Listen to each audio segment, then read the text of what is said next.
Hey guys, subscribe for daily content, and if you're shopping for gear, make sure you check out the description for the newest items at some of the very best online retailers. There's also links for some of the items that I personally recommend. Thanks! What's going on YouTube? Metal Complex here, and today I've got a little bit of an interesting unboxing video to share with you guys. This is going to be an introduction for me, and for many of you, to a new brand entirely. This was all sent to me by Kansept Knives. Thank you very much to Kansept. I'm very familiar with Kansept. If you watch my channel, you're probably also familiar with Kansept. But they have released a new brand, I think a budget brand, which is similar to what a lot of companies have done. Of course, we in Civivi, Artisan Cutlery, CJRB, there's countless others, right? But they're going to start like branding this stuff, I guess, under Tenable. I don't know what that means. The green and black boxes are cool, but yeah, I've never Tenable able to be tend.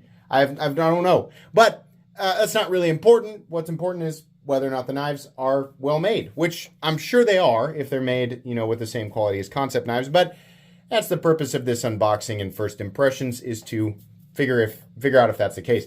I will link all of this stuff down in the description so that you guys can check it out if you want to. It does help my channel when you use those links, but that's entirely up to you. Thanks to my patrons for supporting me. Please make sure to follow me on Instagram at metal_complex, and at least for the time being on TikTok at the_metal_complex. Before we get into the new brands, I just want to check out this one random Kansept box they sent. It says Cryo on the outside, which is a model that I've definitely taken a look at and reviewed on this channel. But I want to see what's different about this one real quick. I think that's what it says. Cryo, S35VN, rose pattern, carbon fiber. Okay, it was just like a re-release with some different materials. Fine. Cryo is a good model. Still is, definitely. Oh yeah, definitely. The rose carbon fiber does look good. Black and gold. We have a flipper tab. I can't remember if that was actually the case in the old one. Not the biggest fan of the black wash finish, but it looks fine. S35VN. The nice thing about this knife is it is, you know, in terms of the scale material and the blade, it's premium. The liner itself is steel, but that's fine. The end result is a really nice knife with fantastic blade steel, good cutting geometry, good overall EDC profile, and it's probably not very expensive, which is, you know, the case for Kansept knives in general, but this build in general, you know, the S35VN and carbon fiber with the steel underneath, probably pretty well priced. So there you go. All right. Appreciate that. That'll end up, since I've already reviewed that knife, that will definitely end up as a giveaway knife on a live stream at some point. If you're new and you're like, what does he do with all this free stuff he gets? Most of it gets given away on live streams. So if you didn't know that, join me live, usually Friday evenings at 6:30 p.m. Central Standard Time, where I give away the lots of the stuff that I get for free. Let's see what we've got here. Tenable Nest. Oh, okay, so they are we transferring and redesigning models from the Kansept library? Because the Nest was a Kansept design.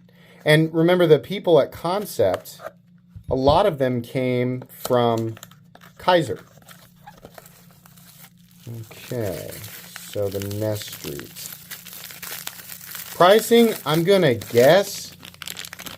Let me get it out and give it a good squeeze. I gotta feel the quality. Boy, it feels pretty good. Yeah, I mean, they're obviously still building these, right? They're just branding these under Tenable. So we have 14C20 at end. We have micarta sitting on top of polished steel liners. Really nice micarta. Nice button. Minimal stick. Low travel, right?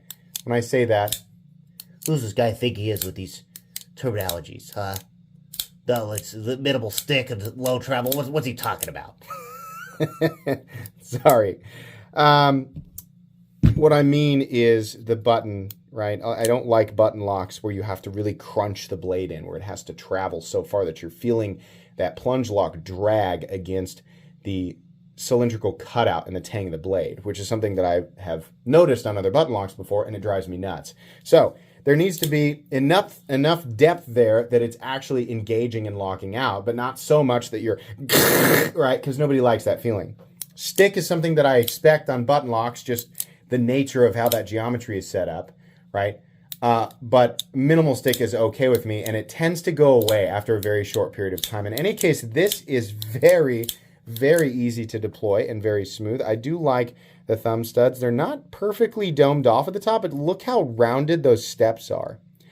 I don't know about you, but if you buy a lot of knives, you handle a lot of knives, you use a lot of knives, then you've noticed the difference between thumb studs that are sharp steps and thumb studs that are more radiused, right? And these are going to be radius at the edges, which makes for a very comfortable experience. This is really nice.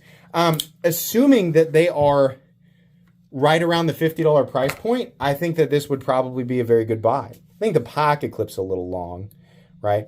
But there's nothing here to suggest, should have milled out 2 more holes for lefties. There's nothing here to suggest that this is a expensive, you know, lower end, like lower tier knife, right? This is a well-built budget knife that should be right around the $50 price point. No nested clip, no titanium clip. I'm almost certain that's steel. Just give it a little testerooski here. Yeah, it's steel. Steel liners, not nested, lipped, right? Couple of standoffs. No, lanyard hole. Oh my gosh, who cares? 14C28N. Nice steel, probably the best composition you can get under 75 bucks, but nothing spectacular. And all of these indicators are that the knife should be right around 50 bucks. If it's less than that, I'll be very happy. If it's more than that, I'll be, you know, but that's what it feels like to me. So yeah, okay. Very cool. I like this. Let's open the second one, which is the Prometheus. Okay. I don't immediately recognize that name, so maybe it's a new design for the Tenable brand. I'll tell you, I don't know, maybe it's just the black and the shiny green. I do like the boxes concept. I'm curious how you got the name Tenable. But I do like the logo, and I do like the box. I think that's pretty cool, right? It's a little bit easier, I think, to recognize since we, you know, there's kind of an explosion of random budget brands popping up left and right. And some of them are easier to recognize than others. I don't think I'll forget the branding there. So, okay. We got a little bit of a spicy boy here. Again, I don't know if this is... I do like the red and black combo. I don't know if this is a design that came from the Kansept library or if this is unique to Tenable.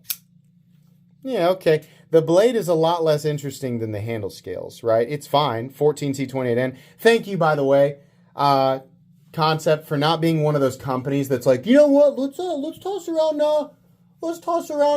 What's that steel? OS 10. Yeah, you know, I know everybody hates it, but let's just give it a go and see if people will just blindly accept. We don't want it. We don't want OS 10. Kubi's starting to figure that out, right? Some of these new companies they're just not paying attention to what people do and don't want. There's nothing wrong with OS 10. It's just not, by comparison, the best value versus some of the steels like 14C28N or 154C. Well, if I say 154CM, then people are going to point out that there's not really that much difference between 440B, which is OS 10, right, or 440C, which is OS 10, and 154CM, which is correct outside of the rest of the balance of the composition. 154CM still has a better balance and is all the way around superior to steels like 440C or OS 10/OS 10A. You can fight me on that in the comment section, but I'll fight back. That's not, we don't want to see those. Those are older steels. We want to see, you know, not that 14C28N is a brand new steel, but it has a very, very good balance. I mean, arguably one of the best balanced compositions that you will ever find right now under $100 consistently. Not with sprints or special editions or flash sales. I'm talking about consistency. 14C28N is what people like to see, and that's nice that Kansept has gone, you know what? That's what you want to see. That's what we're going to do. The black and red layer G10 is very cool. I'm guessing that pocket clip is steel. No. Is that a titanium clip? It gives a titanium clip. That's cool. Yeah, okay. I don't like how long the clip is, but it's neat that you gave us a tie clip. The liners are steel for sure. Yeah. It does not want the clip. It definitely does want the liners though. I would love to find out that this knife is also right around 50 bucks. Yeah, it's cool. I think the flipper tab digs into your finger a little bit. There's kind of a 90-degree ledge right here, so this isn't super comfortable up against the flipper tab. However, if you choke up, a lot of that is alleviated. The clip itself is definitely too long for this design. The clip goes right into your hand. A clip that is 60% the length of this pocket clip will do the exact same job. Don't tell me, well, it's a tactical depth in your pocket. Really, you need the tactical depth so you get the tactical really. No, 60% the length. It does the same thing, same retention, right? No more or less likely to lose it, and it's ergonomically more comfortable. But the tactical depth, there's no such thing. Yeah, I think the pocket clip should definitely be a little bit shorter. I do like the rest of this, so the red pivot collar. I bet that's aluminum, probably. We have the layered black and red G10. It's a little chalky, right? A little soap and water will take that, whatever that white is out right there. It's most likely supposed to look like this. It just looks like something was rubbed up against it.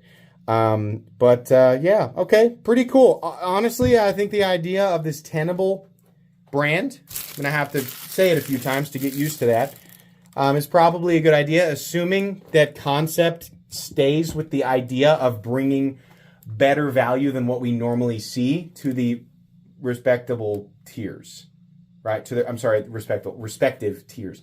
Like Kansept in the premium knife world has always been very well priced. Their designs are a little goofy, but their execution in terms of quality has always been very good, and their pricing for the materials used and the overall execution of those materials has also been good.